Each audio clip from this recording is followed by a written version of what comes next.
الحمد للہ وکفا وسلام علی عبادہ الذین اصطفیٰ اما بعد اعوذ باللہ من الشیطان الرجیم بسم اللہ الرحمن الرحیم وتعاونوا علی البر والتقوی ولا تعاونوا علی الاثم والعدوان واتقوا اللہ ان اللہ شدید العقاب صدق اللہ العظیم۔ سورہ مائدہ کی دوسری آیت کا کچھ حصہ تلاوت کیا ہے۔ اللہ رب العزت نے فرمایا وَتَعَاوَنُوا عَلَى الْبِرِّ وَالتَّقْوَى کہ آپس میں نیکی اور تقوی پر ایک دوسرے کی مدد کرو، وَلَا تَعَاوَنُوا عَلَى الْإِثْمِ وَالْعُدْوَانِ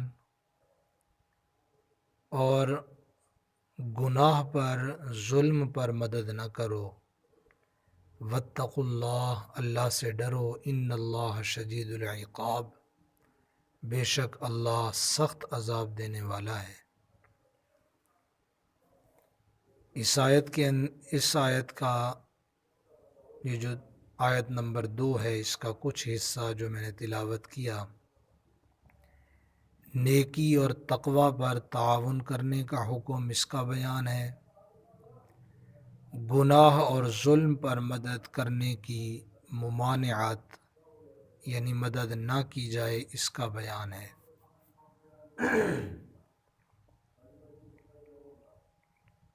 اس حکم کے اندر جو پہلا حکم ہے وَتَعَاوَنُوا عَلَى الْبِرِّ وَالتَّقْوَى، اس حکم میں کئی مسائل ہیں جو اس میں داخل ہیں۔ تعاون یعنی آپس میں ایک دوسرے کی مدد کرنے کی بہت سی صورتیں تو ایسی ہیں جو لوگوں نے اپنی دنیاوی ضروریات کے لیے اختیار کر رکھی ہیں۔ مثلاً کسی نے کپڑے کا کارخانہ بنایا ہوا ہے، کوئی شخص اپنی فیکٹری لگائے ہوئے ہے اور اس میں مختلف کام ہوتے ہیں فیکٹریوں میں۔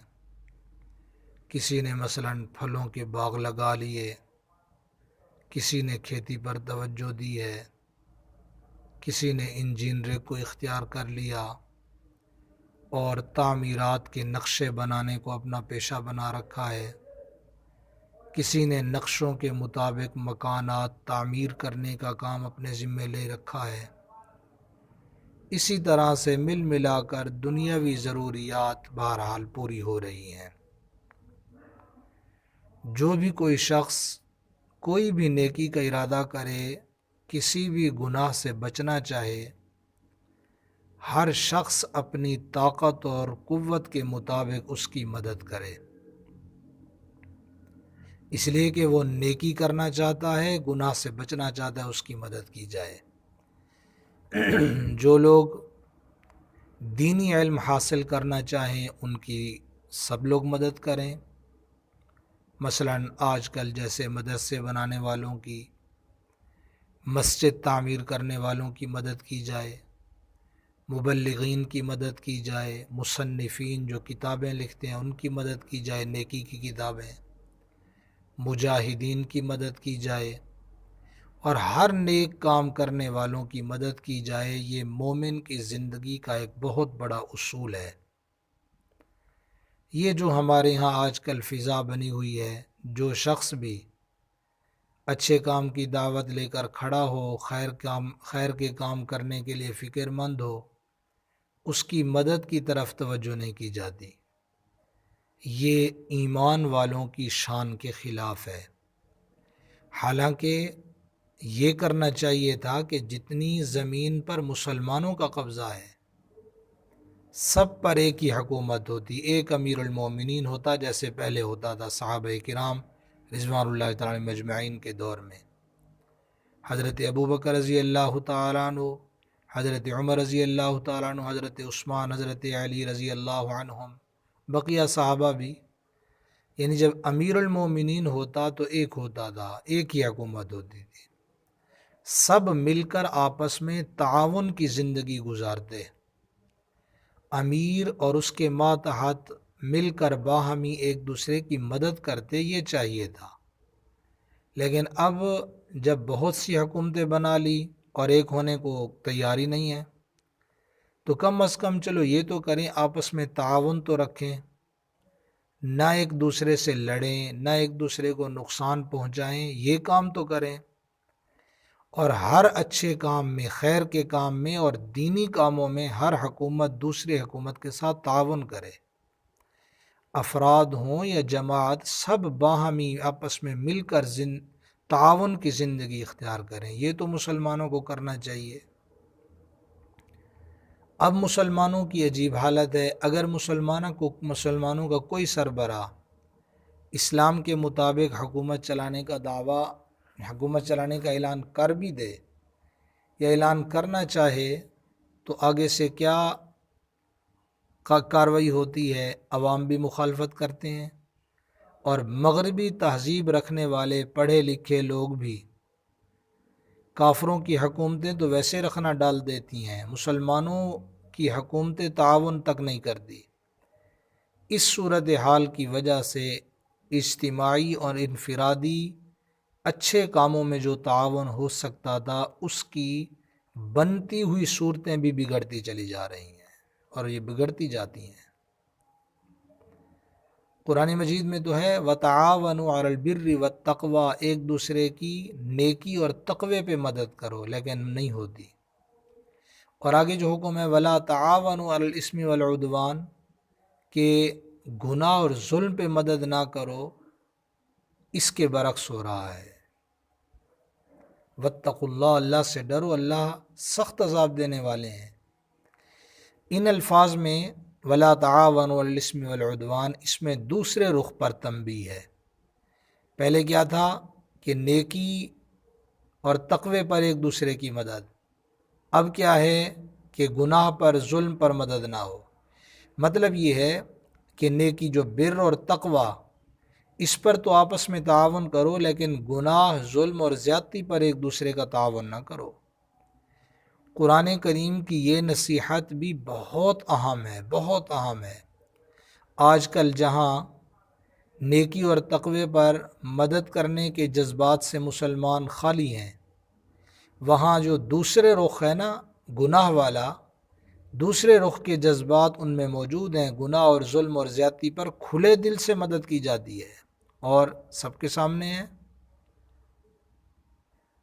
آپس میں ایک دوسرے کی مدد کرنے کا معیار دنیا داری کے اصول پر رہ گیا ہے۔ صرف عام طور پر اپنوں کی مدد کی جاتی ہے، اپنوں میں پھر اپنے رشتہ دار جو اپنی زبان والا ہے، اپنا ہم وطن ہے، پھر اپنی جماعت کا فرد ہے، اپنی پارٹی کا ممبر ہے، اس کو دیکھا جاتا ہے، حق اور ناحق کو نہیں دیکھا جاتا۔ اگر دو آدمیوں میں کسی قسم کا جھگڑا ہو تو جو بھی کوئی شخص جو اپنا ہوگا نا، بس اس کی مدد کی جاتی ہے۔ یوں نہیں، چاہے اس کا جس کی مدد کر رہے ہیں اس کا دعویٰ ناحق بھی ہو، اور پتہ ہے کہ یہ دوسرے فریق پر، دوسری پارٹی پہ ظلم کر رہا ہے، تب بھی اس کا ساتھ دیں گے، کیونکہ اپنا جو ہے، اور اسی کی طرف سے بولیں گے، یہ نہیں دیکھیں گے کہ اس شخص کی زیادتی ہے جسے ہم اپنا سمجھ رہے ہیں، ہم ظالم کے ساتھ کیوں ہوں، یہ سوچنا چاہیے۔ یہ ایک ایسی وبا ہے جس میں بہت سے دینداری کے دعوے دار بھی ملوث ہو جاتے ہیں۔ گناہ اور ظلم پر مدد کرنا شرعاً حرام ہے، ظالم اپنا ہو یا بیگانہ، اپنا ہو چاہے پرایا، اس کی مدد کرنے کا شرعاً کوئی جواز نہیں ہے، جائز نہیں ہے کہ اس کی مدد کی جائے۔ حضرت اوس بن شرحبیل رضی اللہ تعالیٰ نے بیان فرمایا کہ میں نے رسول اللہ صلی اللہ علیہ وسلم کو یہ ارشاد فرماتے ہوئے سنا، فرمایا کہ جو شخص کسی ظالم کے ساتھ اس لیے گیا کہ اسے تقویت پہنچائے، اس کو طاقت دے، حالانکہ وہ اس بات کو جانتا ہے کہ وہ ظالم ہے جس کی میں مدد کر رہا ہوں، جس کے ساتھ گیا ہوں، تو یہ شخص اسلام سے نکل گیا۔ کون شخص؟ جو ظالم کے ساتھ گیا تھا کہ اس کو تقویت پہنچائے۔ گناہوں کی مدد کرنے کی اس وقت بہت ساری صورتیں ہیں، بہت ساری صورتیں ہیں۔ مثلاً جس نوکری یا جس عہدے کی وجہ سے گناہ کرنا انسان کو پڑ رہا ہو، ایسی نوکری اور ایسا عہدہ قبول کرنا شرعاً حرام ہے۔ گناہ کا قانون بنانا بھی حرام ہے، کیونکہ اس سب میں گناہ کی مدد ہے، گناہ کی اجرت بھی حرام ہے۔ مثلاً اگر کوئی شخص شراب کے کارخانے میں کام کر رہا ہے یا پھر کوئی ایسا کام کر رہا ہے جو شرعاً ناجائز ہے، حرام ہے، تو ایسے کام کی آمدن حرام ہوتی ہے۔ یا پھر ایسی کمپنی یا ایسے جگہ پہ کام کر رہا ہے جو شرعاً ناجائز کام ہے، اس کی ملازمت، اس کی تنخواہ بھی حرام ہے۔ چوروں کی مدد، ڈاکوؤں کی مدد، لوٹنے والوں کی مدد، غصب کرنے والوں کی مدد، ظالمانہ مار پیٹ یہ کرنے والوں کی مدد، یہ ساری چیزیں حرام ہیں۔ کسی بھی گناہ کے ذریعے جو پیسہ کمایا جاتا ہے وہ حرام ہے۔ اب یہ کتنی صورتیں ہیں ہمارے ہاں۔ مسائل پوچھ کر تو عام طور پہ کاروبار کیا نہیں جاتا کہ مسائل پوچھ کر علماء، مستند علماء سے کہ جو ہم کام کر رہے ہیں یہ شرعاً جائز بھی ہے یا نہیں، کہیں ایسا تو نہیں کہ ہم سودی کاروبار تو نہیں کر رہے۔ اس کے علاوہ اور کئی صورتیں ہیں حرام ہونے کی۔ بہت سے لوگ دوسروں کی دنیا بنانے کے لیے اپنی آخرت تباہ کرتے ہیں۔ کیسے؟ یعنی ظلم اور گناہ پر مدد کی، تاکہ کسی دوسرے کو کوئی نوکری یا عہدہ مل جائے، یا پھر یہ ایسا ہوتا ہے جیسے آج کل قومی یہ صوبائی اسمبلی کا ممبر ہو جائے، الیکشن ہوتے ہیں، ووٹر سپورٹر یہ نہیں جانتے کہ جس امیدوار کے لیے ہم کوشش کر رہے ہیں یا جسے ہم ووٹ دے رہے ہیں یہ فاسق فاجر ہے، ممبر ہو کر اس کا فسق فجور اور زیادہ بڑھ جائے گا، لیکن پھر بھی اس کی مدد میں لگے ہوئے ہیں۔ اس کو کامیاب کرنے کے لیے اس کو کامیاب کرنے کی کوشش ہوگی، اس کے جو مقابل میں جو دوسرا ہوگا کینڈیڈیٹ، اس کی غیبتیں بھی کریں گے، اس پہ تہمتیں بھی لگائیں گے، حتیٰ کہ اس کی جماعت کے اللہ بچائے لوگوں کو قتل تک کر دیتے ہیں۔ یہ کتنی بڑی حماقت ہے کہ دنیا دوسرے کی بنے گی، جیتے گا وہ، اور یہ اپنی آخرت تباہ کر رہے ہیں، اور آخرت کی بربادی یہ اپنے سر لے رہے ہیں۔ آپ صلی اللہ علیہ وسلم نے ارشاد فرمایا، قیامت کے دن بدترین لوگوں میں سے وہ شخص بھی ہوگا جس نے دوسرے کی دنیا کی وجہ سے اپنی آخرت برباد کر دی ہے۔ ہم دیکھ رہے ہیں، لوگ دیکھتے ہیں، جو شخص سنت کے مطابق کپڑا پہننا چاہے، اپنی شکل و صورت، اپنی وضاقت اسلامی رکھنا چاہے، اس کے ساتھ کیا ہوتا ہے؟ اس کے گھر والے اور بازار والے، دفتر والے کوشش کرتے ہیں یہ نیکی کا کام چھوڑ دے اور گناہ والی زندگی اختیار کرے، اور ہمارے جیسے وہ خود ہوتے ہیں کہ ہمارے جیسا یہ بھی فاسق فاجر ہو جائے۔ خیر کے کاموں میں، نیکی کے کاموں میں مدد دینے کو تو تیار نہیں، لیکن اگر کوئی شخص گناہ گاری کا کام کرنے لگے تو اس کی مدد کرنے کو تیار ہیں۔ پھر حرام کمائے، مدد ہوگی، رشوت لے، داڑھی مونڈے، بیوی بھی خوش، ماں باپ بھی خوش، ماحول، سوسائٹی، سب لوگ خوش ہیں۔ اللہ بچائے، اللہ ماشاء اللہ اچھے لوگ بھی ہیں، لیکن عام طور پر ایسے ہو رہا ہے، سب کے متعلق یہ بات نہیں، اچھے لوگ بھی رہتے ہیں۔ اب اگر کوئی آدمی حلال پر گزارا کرنے کا خیال کرے تو سارے ناراض، لیکن میں نے پہلے عرض کیا کہ اچھے لوگ موجود ہیں، تقریباً ایسے دیکھا گیا ہے کہ اللہ بچائے گناہ کی مدد ہوتی ہے۔ اب کوئی بعض دفعہ تو پھر یوں بھی ہوتا ہے، کوئی اگر کسی جگہ گناہ کرنا چاہتے اور اس کے پاس پیسے نہیں ہیں تو دوسرے دوست احباب مل کر اس کا خرچہ تک برداشت کر لیتے ہیں۔ مثلاً کوئی رقص اور سرور کی مجلس ہے، وہاں اپنے پاس سے ہمارا دوست ہے، ہم اس کی ٹکٹ دے دیتے ہیں۔ اب وہ گناہ کے کام میں وہاں اپنی طرف سے پیسے بھی بھر رہے ہیں تاکہ یہ بھی گناہ میں شریک ہو جائے۔ حلال کام میں، جائز کام میں مدد کرنے کے لیے بہت کم لوگ تیار ہیں، اور گناہ کے کاموں میں مدد کرنے کے لیے بہت لوگ تیار ہو جاتے ہیں۔ حالانکہ سب کو اس بات کا پتہ ہے کہ یہ زندگی ہمیشہ نہیں ہے، اور دنیا ختم ہو جائے گی، اس کے ختم ہونے سے پہلے موجودہ دور کے افراد اپنی موت مر جائیں گے۔ اس تھوڑی سی زندگی کو گناہوں میں انسان گزار کر اور گناہوں کی مدد کر کے برباد کرے، جس کے نتیجے میں آخرت بھی برباد۔ کوئی شخص سمجھداری کی بات، یہ کوئی سمجھداری کی بات نہیں ہے۔ ہر معاملے میں آخرت کی فکر مندی کرنی چاہیے، آخرت کا آدمی فکر رکھے، آخرت کے لیے فکر مند ہونا انسان کو چاہیے، ہمیشہ اللہ سے ڈرنا چاہیے اور بار بار اس بات کا استحضار دل میں کرنا چاہیے۔ تو فرمایا وَتَعَاوَنُوا عَلَى الْبِرِّ وَالتَّقْوَى، ایک دوسرے کی نیکی اور تقوی پہ مدد کرو، وَلَا تَعَاوَنُوا عَلَى الْإِثْمِ وَالْعُدْوَانِ، گناہ اور زیادتی ظلم پر کسی کی مدد نہ کرو۔ وَاتَّقُوا اللَّهَ، آیت کے آخر میں فرمایا، اس کی طرف توجہ دلائی، وَاتَّقُوا اللَّهَ، اللہ سے ڈرو، إِنَّ اللَّهَ شَدِيدُ الْعِقَابِ، اللہ سے ڈرو کہ اللہ تعالیٰ سخت عذاب والے ہیں۔ ظاہر ہے یہ جہان ہمیشہ نہیں ہے، اللہ سے ڈرے گا جو آدمی، اس کے دل میں تقوی ہوگا، وہ اللہ سے ڈرے گا تو گناہوں سے بچے گا، نیکی کے کاموں میں تو مدد کرے گا، وہ آدمی گناہ کے کاموں میں مدد نہیں کرے گا جو اللہ سے ڈرتا ہے۔